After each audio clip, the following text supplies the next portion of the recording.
17 लोगों को second instalment दे दी, लेकिन उसके कॉरेस्पॉन्डिंग जो पोजीशन है 3668 है, मतलब 1 लाख है। ऐसे ही सर आप पूंछ में देखिए, पूंछ में ठीक है सर, नंगाली साहब पे 3742 को हमें सेकंड इंस्टॉलमेंट दी है, तो 3780 नहीं कंडीशन की ज़्यादा। हमारे ब्लॉक्स में डिफरेंट पंचायत बेनिफिशरीज जो तो इनको कमेटी ने वेरीफाई किया कि ये लोग एलिजिबल बेनिफिशरीज हैं, तो इनको हम नेक्स्ट सर्वे में इंक्लूड करेंगे।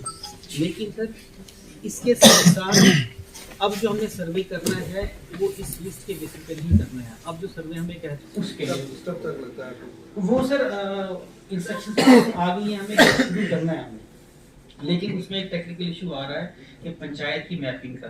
तो कॉन्ट्रैक्टर है, उसने वो काम उठा लिया 10 साल, कुछ मतलब थोड़ी सुन लीजिए ना आपने क्या करना है। ये बड़ा सीरियस मैटर है। हमने L1 को देना है एज पर गाइड, जो सबसे लोवेस्ट हो। एक कॉन्ट्रैक्टर है, अगर वो 20 लाख का काम 10 लाख में उठाता है, तो आपके जो कंसर्न जो जेईज वो 10 लाख का उसका बिल बना के उसका बिल बना देते हैं। आप उनको एक बार क्लियर डायरेक्शन दे दीजिए, जिसने 20 लाख का काम 10 लाख में उठाया है वो 20 लाख का काम करेगा, ना कि 10 लाख का। वो नहीं हो रहा है, मैं वो बता रहा हूँ। वो अपना 10 लाख निकाल लेता है और बाद में कहता है पैसा नहीं है।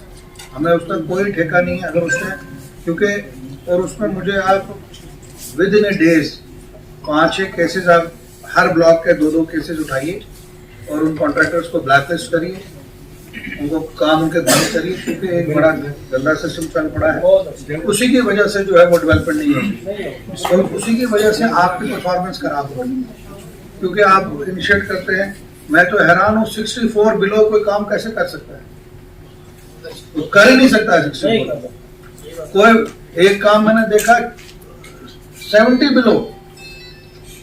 अब कुछ हमारी फोर्थ कॉल थे जो बाकी रह गए, इसमें कंफ्यूजन था, इसमें रिलीज नहीं थी।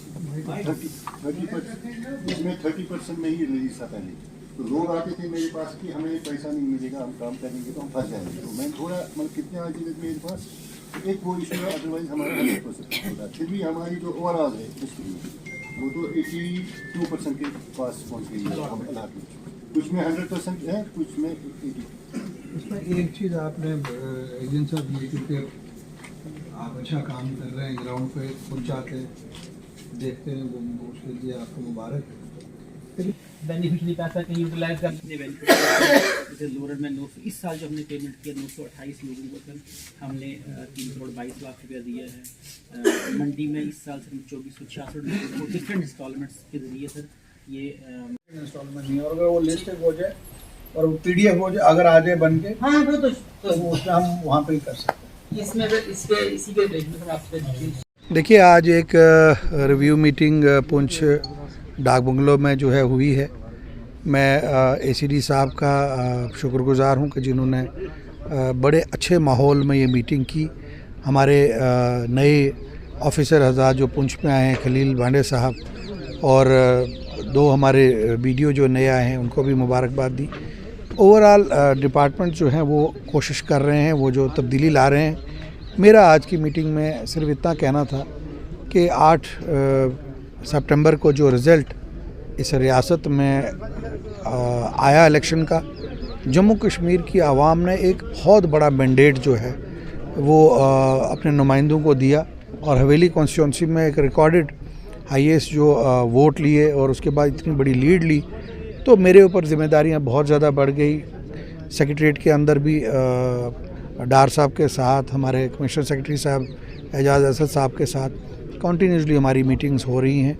काफ़ी जो ग्राउंड लेवल पे मुश्किलात थी लोगों की, मैंने तमाम जो हमारे सीनियर साथी हैं, जो पुंछ के प्रोमिनेंट लोग हैं, उनसे मैंने फ़ीडबैक लिया, नौजवानों से फ़ीडबैक लिया, और वो फ़ीडबैक मैंने ग्राउंड पे यहाँ पे आके डिपार्टमेंट के लोगों के साथ डिस्कस किया। कुछ MG निरगा को लेके, कुछ PMY को लेके जो मुश्किलात ग्राउंड पे लोगों को आती थी, वो मैंने कंसर्न ऑफिसर्स के सामने रखी, और ऑफिसर्स ने भी एक बड़ा अच्छा माहौल में यकीन दिलाया कि हम इसको जो है आगे जो है आने वाले दिनों में इसको बेहतरी लाएंगे।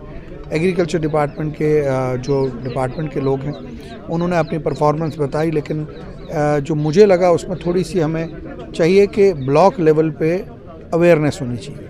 इतनी बड़ी बड़ी स्कीमें हैं जिसमें लोगों को फ़ायदा हम दे सकते हैं, सब्सिडी है, तो उसके लिए भी मैंने जो हमारे ACD साहब हैं इनको मैंने रिक्वेस्ट की कि आप अपने जो ऑफिसेज़ हैं ब्लॉक में उनकी भी इनके साथ टाई अप करवाइए ताकि इनके इलाकों में जो है वो ज़्यादा तरक्की हो सके। और जो सरकार जिसकी क़यादत जनाब उमर अब्दुल्ला साहब कर रहे हैं उनका एक क्लियर कट हमें हिदायत है कि आम जो गरीब आदमी है जिसकी कहीं सुनवाई नहीं है उसकी इस हुकूमत के अंदर जो है वो सुनवाई होनी चाहिए और उनको वहाँ पे फ़ायदा मिलना चाहिए।